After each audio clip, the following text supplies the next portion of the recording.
What's going on, everybody? It's the Bull Show, aka Aiden, and welcome back to another video. Ladies and gentlemen, it looks like I've got another game to play with you guys, ladies and gentlemen. This game I like to call One Thing. Basically, this is a game where we look at all the Chicago Bulls players and pick one thing that I'd like the Chicago Bulls team or these players individually to improve on over the course of next year.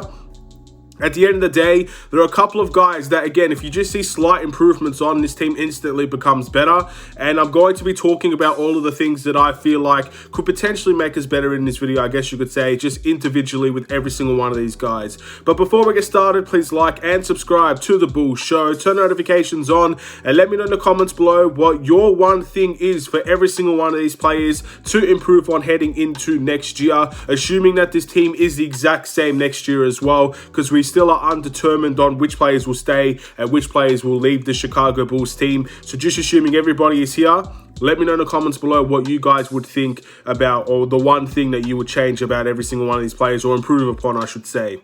So pretty much the same order as we started the keep, waive, or trade video. We're going to start off with Tyler Cook, ladies and gentlemen. Again, a two-way player for the Chicago Bulls. If I have to improve anything when it comes to Tyler Cook, I guess the one thing I would say is the concentration levels on the court.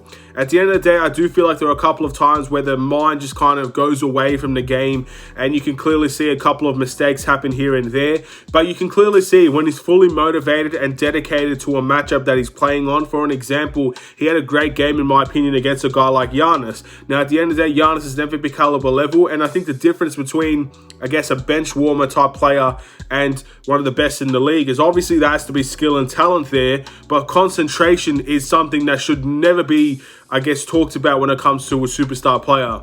I'm not saying Tyler Cook's a superstar player, but again, I think the first step to becoming a much better player than what he already is to be focused 100% of the time he's on the court. Every single time down the court, every single play, full dedication and full 100% commitment and concentration. So concentration is the one I would personally go with Tyler Cook. Again, there are more out there. For a guy like Tyler Cook that's still making his way in the league, you could say a bunch of things about Tyler Cook, but that's the thing. It's one thing only, ladies and gentlemen, and that's why this game could be fairly difficult for a lot of people. Tony Bradley is next, ladies and gentlemen.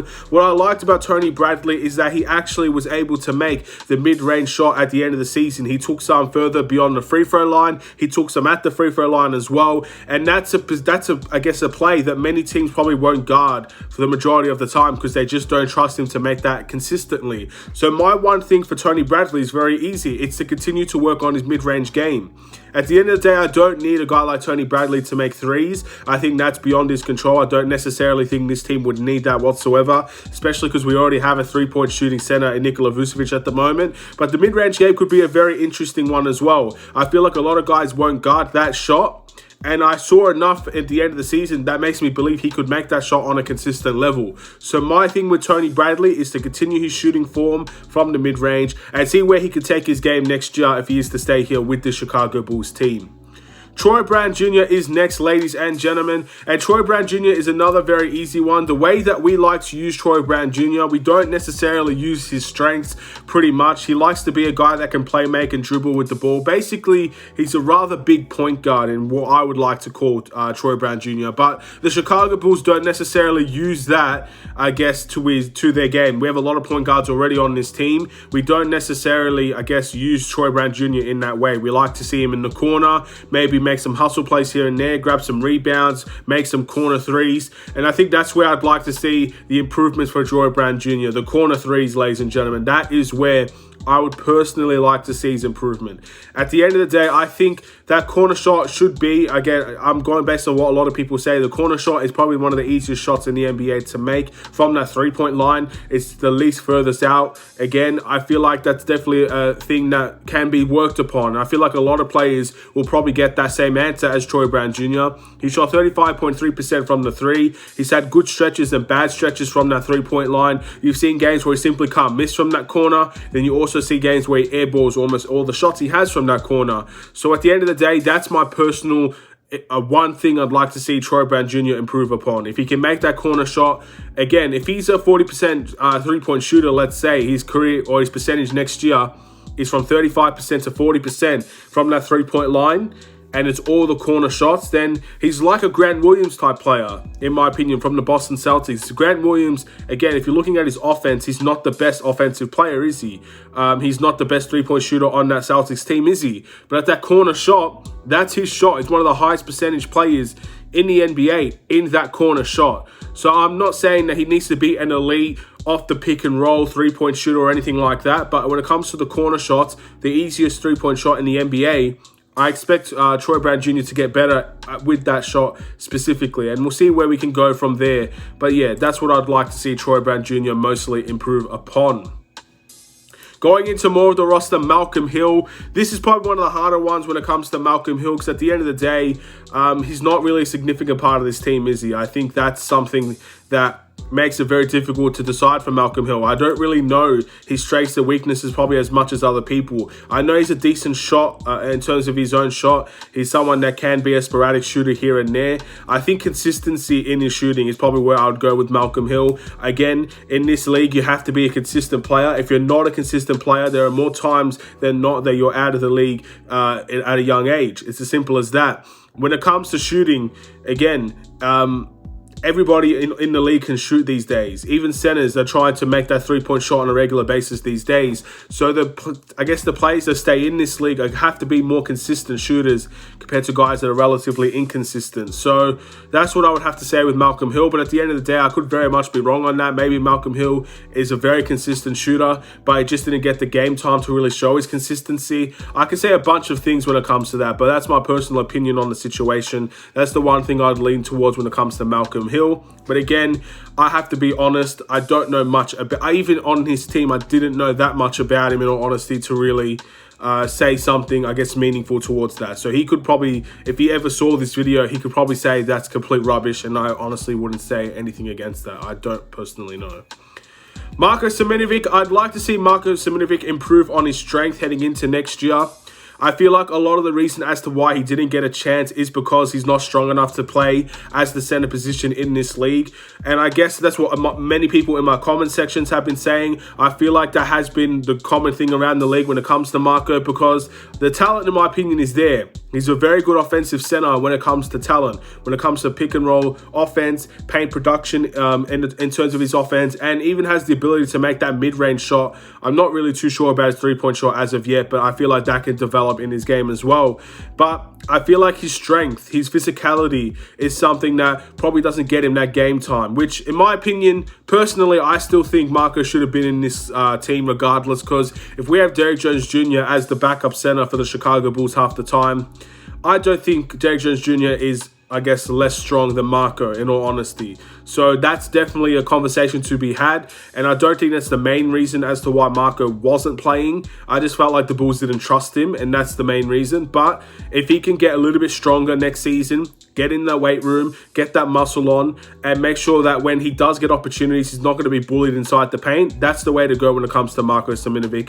And at the end of the day, I'm hoping next season will be a good one for him. Derrick Jones Jr., you could say a lot of things about guys like Troy Brown and Derrick Jones Jr. Again, they're very much alike. You could say the three-point shot is something that he needs to improve on, 33% from the three-point line this season. But I have a unique one for Derrick Jones Jr. because in my opinion, I think the one thing Derrick Jones needs to improve on is playing defense without fouling.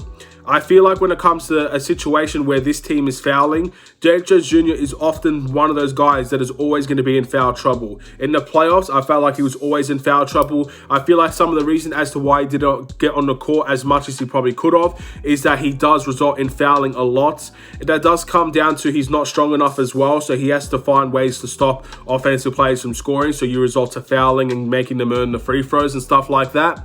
But I always feel like Derrick Jones Jr. is in foul trouble. I can't remember a time where Derrick Jones Jr. wasn't in foul trouble. And in my opinion, in order to get opportunities on this team, and just in general in the NBA, to get minutes on the court, meaningful, significant, those games where you're getting 20 plus minutes on a court, you have to not foul that much. You have to play clean defense. And some of that does go against Derrick Jones Jr. Sometimes he is playing clean defense and simply the foul's called upon him. I think he might have a small reputation on fouling as well, so that doesn't help him.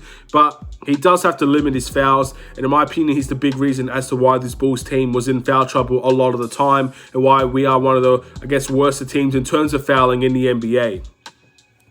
Matt Thomas is next, ladies and gentlemen. I have a very interesting one when it comes to Matt Thomas as well. Again, he's supposed to be a point guard in terms of his position on this team, but he does play more like a shooting guard in terms of the three-point specialty, being able to come off of a pick and roll, shoot those shots, shoot the corner three at a good level as well. 38% from the three-point line this year.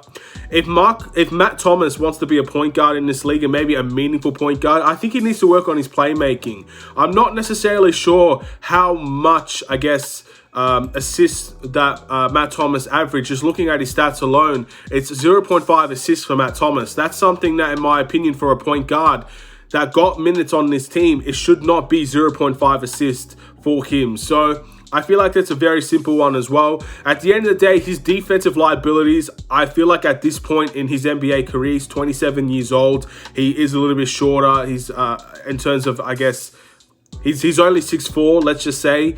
He doesn't have the lateral quickness or the movement speed, in my opinion, to be a really good defender in this league. Those things are extremely difficult to fix.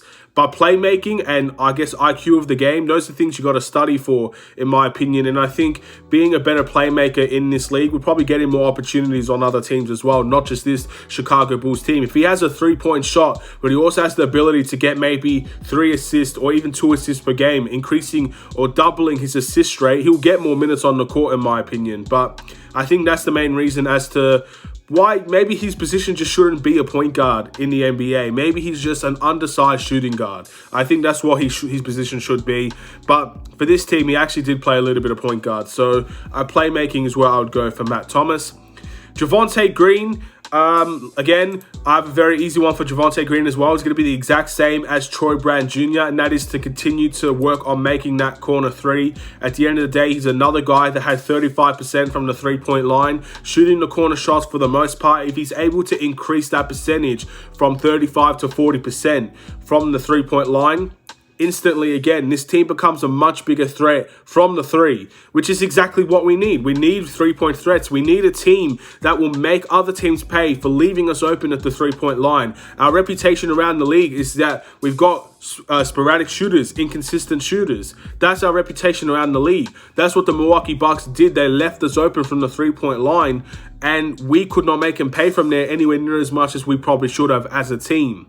And Javonte Green plays a part of that, in my opinion, as well. So that's where I would like to see his improvements lie within next season. Again, boost up that three-point percentage a little bit higher next year and make them pay a little bit more, because I feel like everywhere else, I think he's a very decent player. He has great off-ball movement. He's very athletic. He knows when to cut into the basket. He knows how to get offensive rebounds. I don't really need to question much else when it comes to Javonte Green this season. So I'm looking forward to see if he can make that shot at a consistent level next year. I feel like if guys like Troy Brown or Javonte or Derrick Jones, they don't make that corner shot next year at a high level, that's when personally we're probably going to have an issue with the squad and the bench more than this year, because we got to be more consistent from that three-point line in my eyes. Kobe White. Very similar to what I think Arturis and basically what Billy Donovan, the management team, said about Kobe White. He mentioned 2 things. He said his ability to dribble up the court and his strength. Now, personally, if I see Kobe White staying on this team, he's not going to be a point guard. I've always seen Kobe White as a multi-guard, someone that can play point guard at times, but can also be a shooting guard on this team. And I want to see Kobe White be more of a shooting guard on this team. I think the point guard experiment isn't necessarily going very well for him, and we do have a lot of point guards already on this team that probably play that position a little bit better than Kobe White. So I would like to see Kobe White's strength being the key way to go. If he believes the strength factor, being able to hold people down defensively because he's going to be stronger than them is the way to go, then that's what I want to see. I think he's one of the only guys that openly spoke about what the team wants him to improve on. And strength is a very big one in my opinion. Again, he's one of those guys very similar to Matt Thomas. He's not the quickest. He's not the tallest. He's not the strongest out there. So he does get bullied on defense a little bit. He does get, sometimes he does make a mistake, and he doesn't have that athleticism to make up for a mistake like maybe other guys do on this team. So he does have to play defense to a higher standard than most guys if he wants to stay on this team. And he also has to be stronger than some of these guys on this team to stay on this team as well and be a defensive player. So that's something I'm very intrigued in as well. I think strength is the way to go for Mr. Kobe White. Ayo Dosunmu. In my opinion, Ayo is pretty much one of the hardest ones to really go based off of, because if you're looking at his strengths and weaknesses this season, I don't really see much weaknesses in Ayo Dosunmu's game. I feel like at the end of the day, when it comes to Ayo, he's been a very decent three-point shooter this year. I'm not sure his actual statistics from the three-point line this year. Very good two-way player. He made 37% from the three, close to 38%. That's a very good number for a rookie in the NBA, and that's only going to improve in my eyes with more experience in the NBA. Again, very good two-way player, has the ability to play point guard on this team. I guess my one thing to improve with Ayo Dosunmu is consistency on the court as well. It may have been that rookie wall that many people like to talk about, when a rookie kind of hits that wall of playing a lot more games than they're used to, which led to a drop-off in Ayo. I don't think he actually admitted that himself. I feel like at the end of the day, there's something that, again, it's going to be worked on over time. He's going to get fitter, he's going to get better, he's going to be able to adjust to the amount of games that the NBA has for him. I feel like he's going to be, again, I feel like that just comes with the trade. He's a rookie. He's going to be inconsistent. So I'd like to see Ayo Dosunmu just become more consistent next year. And I feel like that's not really too much to ask for, because he's pretty much very good in every other avenue. Patrick Williams, I feel like this is an easy one as well. He has the talent, he has the skill set, he has the two-way capabilities. He doesn't have the aggressiveness on a day-to-day basis. I want Patrick Williams to be aggressive every single time he plays on the court. That's the next goal for Patrick Williams. That was the goal coming into this league for Patrick Williams. I think from the very beginning, we didn't expect his offensive capabilities, but we saw in the first year that he has offensive talent and he has the skill set to become a very good offensive player.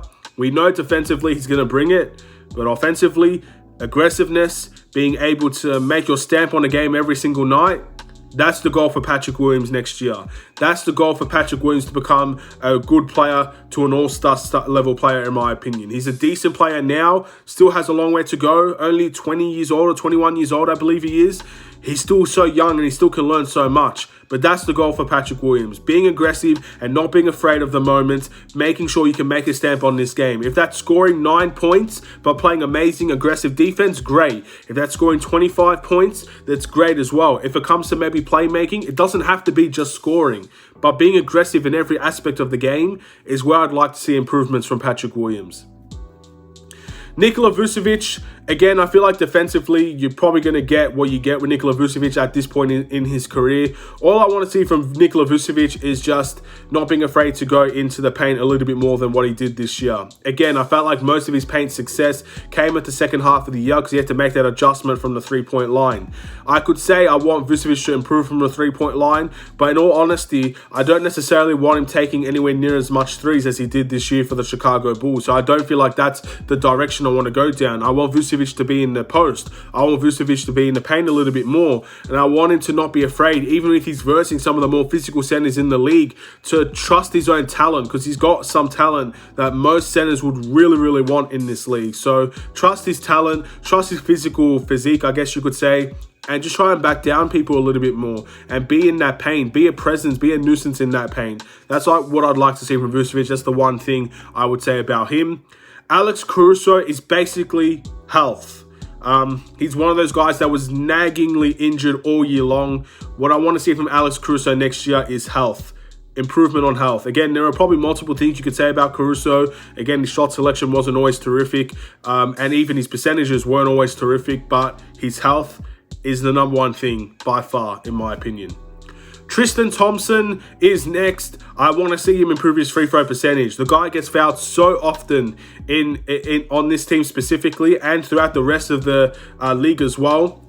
For a guy that gets fouled that much, if he was instead an 80% free throw shooter from the 62% that he was this year and the 50% he was on the Chicago Bulls, what a difference that makes, because he constantly gets fouled. And obviously there's a reason he constantly gets fouled. So he has to make people pay from the free throw line a little bit more. I would be practicing free throws constantly if I was Tristan Thompson and bump it up to at least a 70%. I think that could definitely be doable. I'm sure he's been close to that percentage at one point in his career or another. Try to see if he can get to that level again. Lonzo Ball, health, again, very, very easy. We need to utilize Lonzo Ball better, but again, you can't be utilized properly if you're not on the court. Lonzo Ball, health, once again, number one priority. DeMar DeRozan, I'd like to see DeMar DeRozan try to adapt some off-the-ball maneuvers on the Chicago Bulls team. I think him being the primary ball handler on this team is not always going to show great success. I do feel like at the end of the day, isolation isn't always the best thing for a guy like DeMar DeRozan. So again, him being involved in pick and rolls could something that could be very valuable. Him entering the post, again, backing someone down in the post could be very valuable and stuff like that. I feel like DeMar DeRozan needs to be more of an off-ball presence as much as he's an on-ball presence. He can make an impact in multiple ways if he has a little bit off-ball tricks that we could utilize a little bit more. That's what I'd go with for DeMar DeRozan. And Zach LaVine, you can narrow it down to two, but the one that I would go with is shot selection. At the end of the day, the quality, the best of the best players has better shot selection than Zach LaVine. And the ones that don't are probably like Kevin Durant, where he could probably just shoot over people left, right, and center. Zach LaVine doesn't have that luxury half the time, so I wouldn't want Zach LaVine taking half-court or step-back threes every single night. I don't feel like that's the way that Zach LaVine goes. I want to see how Zach LaVine... I guess the comparison is Zach LaVine compared to Devin Booker. Again, I always like to match these two, but Devin Booker's another guy that shoots mid-ranges from the post. Something that could be very valuable for Zach LaVine. And the mid-range game is something that could be very useful overall because not many people guard that mid-range shot. I feel like Zach LaVine could utilize that a little bit more. Shot selection is personally the one for me. I feel like again, improvements on the team will help, but I feel like we do have a team that allows Zach LaVine to be an off-ball player or allows Zach LaVine to get more open shots than what he currently does. So that's what I'd personally go with. I feel like his defense, he has the talent for defense, but his concentration once again is lacking. And in this league, you expect concentration. It's as simple as that. So I wouldn't say he needs to improve on that, even though he probably does. But I think shot selection is probably the one that I would go with personally. And that's it. A 22-minute video, ladies and gentlemen. What an amazing time. Again, I love these types of games, and I'll probably continue to work on these types of videos down the line as well.